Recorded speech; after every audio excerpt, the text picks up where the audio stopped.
يا أيها الناس ضرب مثل فاستمعوا له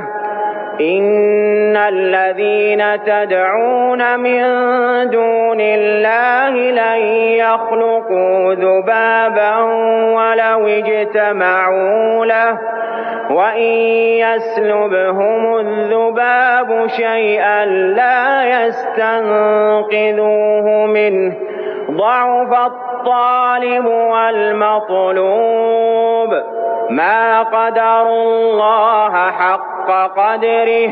إن الله لقوي عزيز الله يصطفي من الملائكة رسلا ومن الناس إن الله سميع